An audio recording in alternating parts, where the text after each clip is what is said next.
Everyone, कैसे हैं आप सब लोग। उम्मीद करता हूं कि आप सब ठीक ठाक होंगे।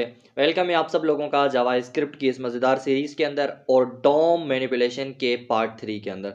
हमने डॉम बड़े अच्छे तरीके से उसका बेस बना लिया है। हमने 2 वीडियोस ऑलरेडी अपलोड कर दी हैं जिसके अंदर हमने डॉम को थ्योरेटिकल भी समझा और हमने प्रैक्टिकली उसका प्रॉपर तरीके से चीज़ें हमने देखी। और आज हम इस डॉम के एक लास्ट वीडियो में डोम को कंप्लीट करने वाले हैं। जो भी हमारे लिए इम्पोर्टेंट चीज़ें होती हैं, जो भी हम वेबसाइट को बनाते हुए डोम को किस तरह से यूज़ करते हैं और कहाँ कहाँ पे इसे इस्तेमाल किया जाता है और कैसे कैसे इस्तेमाल किया जाता है, वो सारी चीज़ें आज की इस वीडियो के अंदर हम पढ़ने वाले हैं। लास्ट वीडियो के अंदर हमने ये सारी चीज़ें कवर करी थी और HTML का हमने ये वाला पार्ट देखा था। एंड अगेन हमने फिर यहाँ पे ये सारी चीज़ें query selector, gate element by ID, gate element by class name, फिर किस तरह से उसको इनर टेक्स्ट दिया जाता है, किस तरह से उसका टेक्स्ट कंटेंट निकाला जाता है, एक्सेस किया जाता है, ये सारी चीज़ें हमने पिछली वीडियो में ऑलरेडी कवर कर ली हैं। आज हम इसको कुछ मज़ीद इसके अंदर जो एडवांस चीज़ें हैं उनको देखेंगे। CSS कैसे अप्लाई करते हैं, डायनामिकली HTML कैसे क्रिएट करते हैं, ठीक है, फिर उसके अंदर क्लास कैसे ऐड करते हैं, उसको CSS कैसे देते हैं, वो सारी चीज़ें आज की इस वीडियो के अंदर हम कवर करने वाले हैं। अच्छा, इस फाइल को मैं थोड़ा अलग कर लेता हूँ और हम यहाँ पे बना लेते हैं क्लास 10 पार्ट 3, ठीक है। क्योंकि हम ऑलरेडी एक ही टॉपिक को पढ़ रहे हैं तो हम इसको पार्ट्स में डिवाइड कर लेते हैं, ठीक है, इस तरह से। और इसको मैं हटा लेता हूँ, इसको भी मैं हटा लेता हूँ और इसके अंदर हम बना लेते हैं एक index.html और उसके बाद स्टाइल की ज़रूरत नहीं है, स्क्रिप्ट, ठीक है, .js, ये चीज़ें हम बना लेते हैं। इसको अब यहाँ पे हटा लो। हटाने के बाद आप यहाँ पे इधर आके इसको बॉयलर प्लेट से कोड जनरेट करवाओ और यहाँ पे लिख दो डोम पार्ट 3 ऐसे, ठीक है। और हम यहाँ पे क्या करेंगे, अपनी स्क्रिप्ट को लिंक कर देंगे ऐसे, ठीक है। यहाँ पे हमारी स्क्रिप्ट लिंक हो जाएगी और यहाँ पे हम चेक कर लेंगे डोम लिख के और इसको हम दोबारा वापस रन करवाएंगे ताकि पता लगे हमारा जो कोड है वो सही तरह से चल रहा है। ओके, इसको हटाएं आप, चलो भाई उसको रहने दो। यहाँ पे आ जाओ और इंस्पेक्ट करके कंसोल में आओ और इसको रिफ़्रेश करो थोड़ा, तो यहाँ पे डोम आ रहा है, ठीक है। इसका मतलब हमारी फाइल चल रही है। अच्छा, थोड़ा ना हम इसको साइड में करते थे क्योंकि डोम के बारे में पढ़ रहे हैं तो हमारा बॉडी में काम होगा, ठीक है। अच्छा, अब मैं क्या करता हूँ, एक एलिमेंट बनाता हूँ। उस एलिमेंट को जावा स्क्रिप्ट की मदद से हम क्या करते हैं, स्टाइल करते हैं। वैसे तो मैं पूरी बॉडी को कलर करने की कोशिश करता हूँ। पहले मैं कैसे करूँगा, देखो यहाँ पे ये मेरी पूरी बॉडी है। अगर मैं इसको यहाँ से हटा दूँ तो ये तो हमारी पूरी बॉडी है। इसको हमने CSS वगैरह अभी कुछ नहीं दी हुई, तो अगर मैं इसका कलर चेंज करना चाहूँ तो मैं कैसे करूँगा, देखो यहाँ पे अगर आप लोग क्या करो, यहाँ पे डॉक्यूमेंट लिख के बॉडी को एक्सेस करो, ठीक है। और इस बॉडी के ऊपर आप क्या अप्लाई करो, स्टाइल, और स्टाइल में से आप क्या अप्लाई करना चाह रहे हो, बैकग्राउंड। आपको इस तरह से सारी चीज़ें मिल जाती हैं, ठीक है। डॉक्यूमेंट से बॉडी को एक्सेस करो और बॉडी के ऊपर स्टाइल अप्लाई करो और स्टाइल में कौन सी स्पेसिफिक प्रॉपर्टी अप्लाई करनी है वो दे दो। फिर इसको कलर कौन सा देना है उसके लिए आप इक्वल की मार्क देके यहाँ पे कलर का नाम दे दो, लाइक रेड दे दो, तो ये यहाँ पे इसको रेड कर देगा। और अगर यहाँ पे आप क्या करोगे, ब्लैक करोगे तो ये ब्लैक कर देगा। और अगर आप यहाँ पे इसको ग्रीन करोगे तो ये ग्रीन कर देगा। इस तरह से आप किसी भी टाइप का कलर बॉडी पे अप्लाई कर सकते हो, ठीक है। ये बात आपको समझ में आई। अच्छा, हम एलिमेंट के ऊपर किस तरह से कलर्स वगैरह अप्लाई करेंगे या कोई भी CSS की प्रॉपर्टी अप्लाई करेंगे। अगर मैं यहाँ पे H1 बना दूँ एंड यहाँ पे बताऊँ दिस इज हेडिंग, ओके, इतना ही सही है। और यहाँ पे सबसे पहले मैं क्या करूँगा, उस H1 को एक्सेस करूँगा। H1 को कैसे एक्सेस करूँगा, डॉक्यूमेंट डॉट क्वेरी सेलेक्टर, और उसके बाद यहाँ पे H1 लिख दूंगा और इसके ऊपर मैं क्या करूँगा, ऐसे स्टाइल अप्लाई करूँगा। और स्टाइल में से कौन सी प्रॉपर्टी अप्लाई करनी है, सपोज करो कलर करना है तो मैं यहाँ पे कलर दे दूंगा और यहाँ पे कलर कौन सा देना है, ऐसे रेड। आ रही है बात समझ में। सबसे पहले उस एलिमेंट को एक्सेस करो, उसको एक्सेस करने के बाद उस पर स्टाइल वाला ऑब्जेक्ट यूज़ करो, प्रॉपर्टी यूज़ करो, और उसके बाद आप कलर दे दो उस पर। क्योंकि कलर भी क्या है, प्रॉपर्टी। जब हम CSS पढ़ रहे होते हैं तो CSS में जो भी चीज़ें अप्लाई करते हैं वो प्रॉपर्टीज़ होती हैं, फिर उनकी वैल्यूज़ होती हैं। तो यहाँ पे ये भी प्रॉपर्टी है और ये इसकी वैल्यू है, ठीक है। अच्छा, उसके बाद जब आप यहाँ पे देखोगे तो इसका कलर रेड है। अब अगर आप देखो तो हमने इसको रेड कलर CSS वगैरह अप्लाई करके नहीं दिया, हमने जावा स्क्रिप्ट के थ्रू CSS अप्लाई करिए, ठीक है। इस तरह से आप किसी भी एलिमेंट के ऊपर CSS अप्लाई कर सकते हो। सेम तरह से मैं इसको बैकग्राउंड कलर भी दे सकता हूँ, मैं इसको बैकग्राउंड कलर भी दे सकता हूँ ऐसे, और इसको मैं बोलूँगा कि इसको जो बैकग्राउंड कलर दो वो ये दे दो, ये लो, ठीक है। तो इसको दोनों प्रॉपर्टीज ऐसे डायनामिकली असाइन हो जाएंगी। आई बात समझ में? अगर मैं इसको कंडीशनली बना दूं तो तब भी मैं कर सकता हूं, इफ बॉडी, या फिर ऐसे मैं बना दूं, इफ इज कलर्ड, ठीक है। अगर ये ट्रू हो तभी जो है ना ये प्रॉपर्टीज अप्लाई करना, अदरवाइज नहीं करना, ठीक है। तो हम इसको कैसे करेंगे, कलर्ड, कलर्ड करने के लिए ऐसे आप यहाँ पे आ जाओ, let is coloured is equal to true. तो अब यहाँ पे ये क्या है, ये ट्रू है, तो यहाँ पे अप्लाई कर देगा। लेकिन अगर मैं यहीं पे क्या कर दूँ, ऐसे फॉल्स कर दूँ, ठीक है, तो ये यहाँ पे अप्लाई नहीं करेगा। ये वाली प्रॉपर्टीज़ क्यों नहीं अप्लाई करेगा, क्योंकि ये जो प्रॉपर्टीज़ हैं ये चेक कर रही हैं अगर ये इस कलर्ड होगा, मतलब इसके अंदर अगर ट्रू होगा तभी अप्लाई होंगे, अदरवाइज नहीं होंगी, ठीक है। तो ये सारी चीज़ आप डायरेक्ट नहीं, आप कंडीशन के हिसाब से भी कर सकते हो। तो आई होप कि आपको समझ में आया कि आप किस तरह से किसी भी एलिमेंट के ऊपर CSS अप्लाई कर सकते हो। अगर मैं यहाँ पे डिव बनाऊँ ऐसे, ठीक है, और इस डिव को मैं ऐसे एक्सेस करूँ, क्या करूँ, ऐसे एक्सेस करूँ, डॉक्यूमेंट डॉट क्वेरी सेलेक्टर, और उसके बाद यहाँ पे आप डिव को सेलेक्ट कर लो, और यहाँ पे आप क्या कर दो, स्टाइल अप्लाई कर दो, क्या कर दो, स्टाइल अप्लाई कर दो। अब स्टाइल अप्लाई करने का एक और भी तरीका है, ठीक है ना। अब मैं यहाँ पे बहुत सारी स्टाइलिंग अप्लाई करने वाला हूँ, ठीक है। जैसे कि मैं यहाँ पे इक्वल टू ऐसे देखे, यहाँ पे मैं अप्लाई कर दूंगा सबसे पहले इसको विड्थ, क्या अप्लाई करूँगा, ऐसे विड्थ, ठीक है। अब पहले मैं विड्थ इसको अप्लाई करूँ, ठीक है, ऐसे मैंने सपोज करो 200 पिक्सल इसको विड्थ दे दी, और फिर सेम तरह से इसको मैंने ऐसे हाइट दे दी, ठीक है। और उसके बाद मैंने इसको बैकग्राउंड कलर दे दिया, जैसे कि मैंने इसको बैकग्राउंड कलर हम ये वाली प्रॉपर्टी यूज़ करेंगे, और मैंने इसको बैकग्राउंड कलर दे दिया ग्रे, ठीक है। अब आप देखना यहाँ पे एक ग्रे कलर का बॉक्स आ चुका है। लेकिन यहाँ पे अगर मुझे बहुत सारी प्रॉपर्टीज़ अप्लाई करनी है तो मैं कैसे करूँगा, तो हम रिकमेंड नहीं करते डायनामिकली CSS इतनी दफ़ा लिखना। लाइक हमें पता है कि हम जब CSS किसी भी वेबसाइट पे अप्लाई करते हैं तो HTML से ज़्यादा उसकी CSS बन जाती है। अब इतनी सारी प्रॉपर्टीज़ हम जावा स्क्रिप्ट के अंदर ऐड करेंगे तो वो मतलब मैसअप क्रिएट कर देंगे। जावा स्क्रिप्ट का भी कोड है, फिर हमारे पास उसका भी CSS का भी कोड आ रहा है, फिर HTML भी डायनामिक हमारी आ रही है, तो ये सारी चीज़ें एक ही फाइल के अंदर रिकमेंडेड नहीं होती। तो मोस्टली क्या होता है, हम HTML के एलिमेंट्स को एक्सेस करते हैं, उसको डायनामिकली क्लास वगैरह दे के, ठीक है, फिर हम उसको अप्लाई कर सकते हैं अलग CSS की वाली फाइल के अंदर, ठीक है। अगर आपको ये वाला समझ में आया है तो ये आपके लिए वेल एंड इनफ है। सबसे पहले आपको समझ में आना चाहिए अगर कभी हमें डायनामिकली ऐसे CSS अप्लाई करनी पड़े तो वो कैसे करेंगे, तो आप इस तरह से करते हो, ठीक है। अच्छा, अभी हमने सिर्फ उन पे अप्लाई करी है जो HTML के एलिमेंट बने हुए हैं ऑलरेडी, लेकिन अगर वहां पे ना बने हुए हो, हम यहाँ पे बनाएं जावा स्क्रिप्ट के अंदर, तो वो कैसे बनाएंगे, देखो।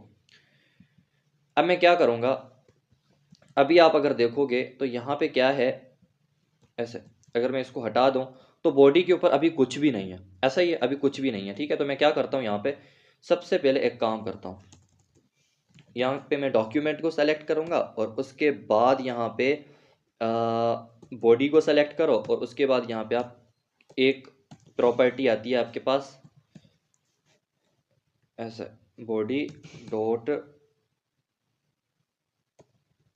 ऐसे दे दो, इनर HTML दे दो ऐसा, ठीक है। ऐसे इनर HTML दे दो, और उसके बाद आप यहाँ पे कोई भी HTML का टैग बना सकते हो। कैसे बनाओगे, देखो यहाँ पे ऐसे इस तरह से आप बनाओ, ठीक है, पैराग्राफ, और इसके अंदर आप देख दो लाइक दिस इज पैरा, और उसके बाद आप इसे पैराग्राफ को बंद कर दो, ठीक है। अब आपने क्या करा, आपने सबसे पहले बॉडी को एक्सेस करा, और बॉडी को एक्सेस करने के बाद उसके ऊपर एक HTML का टैग बना दिया।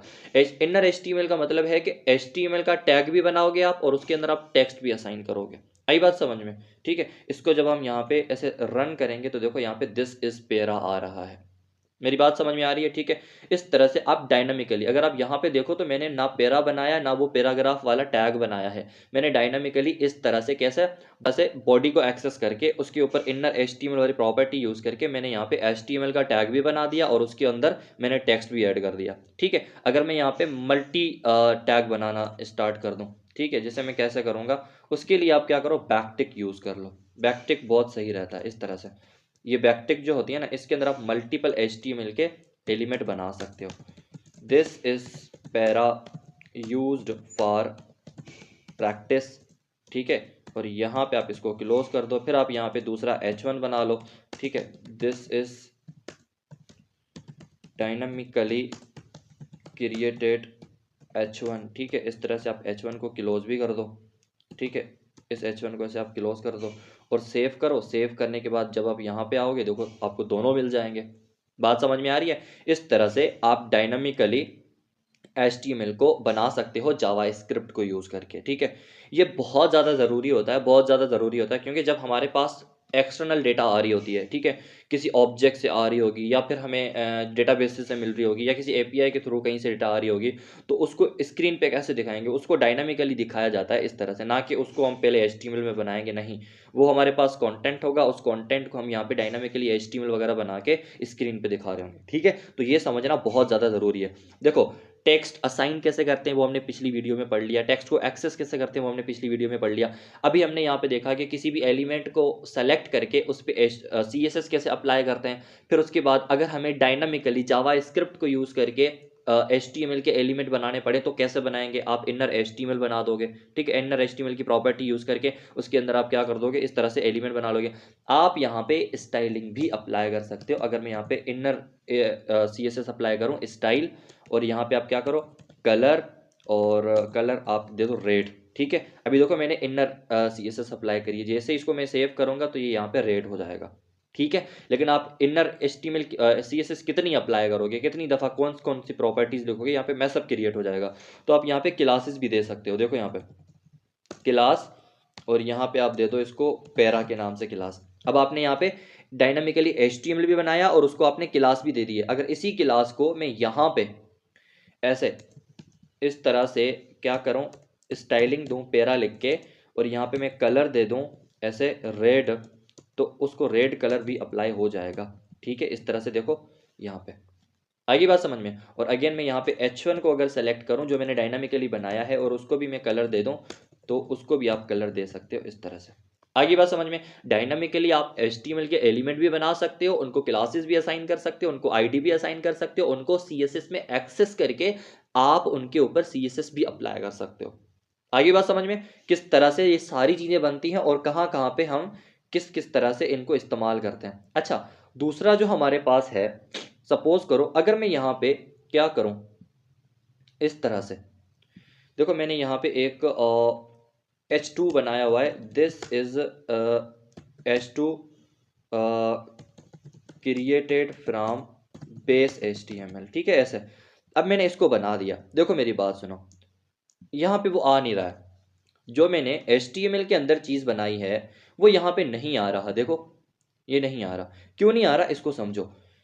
हमने यहाँ पे क्या किया हुआ है, डॉक्यूमेंट डॉट बॉडी को सेलेक्ट करके उसके ऊपर अब बॉडी पे पहले जो भी लिखा हुआ था वो सारा ओवरराइट हो जाएगा इन दो टैग से। ठीक है, हमने बॉडी को सेलेक्ट करा और पूरी बॉडी के ऊपर, ठीक है, हमने ये दोनों चीजें बना दी। अब जो पहले लिखा हुआ था वो सारा का सारा ओवरराइट हो जाएगा। आई बात समझ में? अगर मैं इसको हटाऊंगा, इसको हटाने के बाद जब देखूंगा तो वो मुझे दिखाई दे रहा है, लेकिन पहले नहीं दिखाई देगा। मतलब जब ये हम अप्लाई करेंगे तब नहीं दिखाई देगा। क्यों नहीं दिखाई देगा? क्योंकि इसका मतलब क्या है, इसका मतलब ये है कि बॉडी को सेलेक्ट करो, उस बॉडी के ऊपर इनर HTML बना दो, पहले जो बना हुआ था उसको ओवरराइट।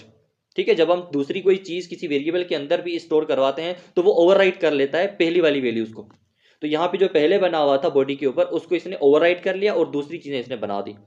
ठीक है, तो अगर हम इस प्रॉब्लम को सॉल्व करें, मतलब हमारे पास ऐसा ही होगा ना, पहले तो हम कुछ अपनी HTML बना रहे होंगे, फिर उसके ऊपर डायनामिक के लिए कुछ और HTML के टैग यूज करेंगे, तो कैसे बनाएंगे? तो आप यहाँ पे बनाओगे कुछ इस तरह से बॉक्सेस वगैरह क्रिएट करके, या फिर कोई और HTML बना के उसके अंदर आप क्या कर रहे होगे, दूसरी HTML लिख रहे होगे। देखो यहाँ पे अगर मैं इसको यहाँ पे रखूं और उसके बाद यहाँ पे एक बॉक्स बना लूं डिव वाला, ठीक है, ऐसे। अब मैं क्या करूंगा, अब मुझे डायनामिकली जितनी भी HTML दिखानी है वो मैं इस बॉक्स के अंदर दिखाऊंगा, ना कि पूरी बॉडी के ऊपर। बॉक्स के ऊपर कैसे दिखाऊंगा, मैं इसको बोलूंगा भाई तुम पहले खामोश हो जाओ, और यहाँ पे हम क्या करेंगे, डॉक्यूमेंट डॉट क्वेरी सेलेक्टर, और उसके बाद यहाँ पे हम बॉक्स को सेलेक्ट करेंगे, और उसके बाद यहाँ पे आप क्या करोगे, इनर HTML अप्लाई कर दोगे। और इनर HTML में क्या देना है, इनर HTML में हम यही सारी प्रॉपर्टीज दे देंगे। देखो ये वाली प्रॉपर्टीज आप दे दो यहाँ पे। अब क्या होगा, अब कोई प्रॉब्लम नहीं होगा, और प्रॉपर तरह से आपकी जो CSS है, आपकी जो HTML है, वो सारी यहाँ पे अप्लाई हो जाएगी। आई बात समझ में। देखो यहाँ पे आपको सबसे पहले आपका बेस वाला जो HTML का टैग था उसका कंटेंट दिखाई दे रहा है, और जो फिर आपने यहाँ पे जावा स्क्रिप्ट के अंदर चीजें बनाई थी वो भी आपको दिखाई दे रही हैं। क्लियर है। इस तरह से आप क्या करते हो, किसी भी HTML के पेज के ऊपर डायनामिकली CSS या फिर जावा स्क्रिप्ट दिखाते हो। पहले तो आप HTML बनाते हो, और उस HTML के ऊपर आप किसी भी तरह की CSS की प्रॉपर्टीज वगैरह अप्लाई कर सकते हो। ठीक है। अच्छा, इन सारी चीज़ों को आप थोड़ा फंक्शनल भी बना सकते हो। ऐसा नहीं है कि हर जगह पे ये चीज़ें आ रही हो। आप यहाँ पे क्या कर सकते हो, एक बटन बनाओ। देखो यहाँ पे इन सबको मैं हटा लेता हूँ। एक यहाँ पे आप एक बटन बनाओ। देखो कैसे बनाओगे, इस तरह से बटन बना दो, और बटन बनाने के बाद यहाँ पे आप क्या कर दो, क्लिक कर दो।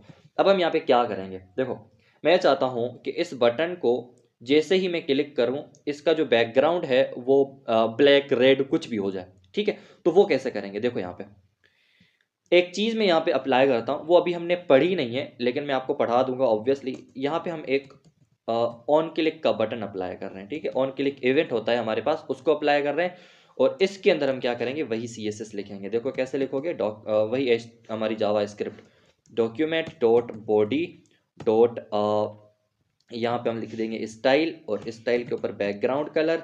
ठीक है। और उसके बाद हम यहाँ पे रेड वाला जो कलर है वो अप्लाई कर देंगे इस तरह से। अब ये देखो यहाँ पे डबल कोटेशन में दे रहा हूँ ना, मुझे एरर दिखा रहा है। क्यों दिखा रहा है, क्योंकि बाहर भी डबल कोटेशन दे रहा हूँ, अंदर भी डबल कोटेशन दे रहा हूँ, तो यहाँ पे कन्फ्लिक्शन हो रही है। तो इसको हटा के आप सिंगल दे दो। ठीक है। इस तरह से आपको समझना है कि किस तरह से हम डबल कोटेशन को और सिंगल कोटेशन को यूज़ करते हैं। तो होगा क्या, जैसे ही ये बटन क्लिक होगा तो इसका जो बैकग्राउंड कलर है बॉडी का वो रेड हो जाना चाहिए। देखो इस तरह से, जैसे मैंने क्लिक करा ये रेड हो गया। इसको दोबारा रिफ्रेश करूंगा, दोबारा इसको क्लिक करूंगा, इस तरह से ये रिफ्रेश हो जाएगा। तो आपका जो डोम है वो इस तरह से लॉजिकली इस्तेमाल होता है। आई होप कि जितनी मैंने प्रॉपर्टीज़ डोम के अंदर पढ़ाई हैं, जो जो चीज़ें मैंने आपको समझाई हैं, वो सारी की सारी आपको समझ में आई होंगी। अभी इन्हीं को यूज़ करके हम क्या करेंगे, जावा स्क्रिप्ट के अंदर बहुत सारे प्रोजेक्ट्स बिल्ड कर सकते हैं अच्छे तरीके से। ठीक है। मिलते हैं नेक्स्ट वीडियो में, तब तक के लिए अल्लाह हाफिज़, और देखते रहिए सारी वीडियोज़ अच्छे तरीके से, इनको प्रैक्टिस करते रहिए। Thank you.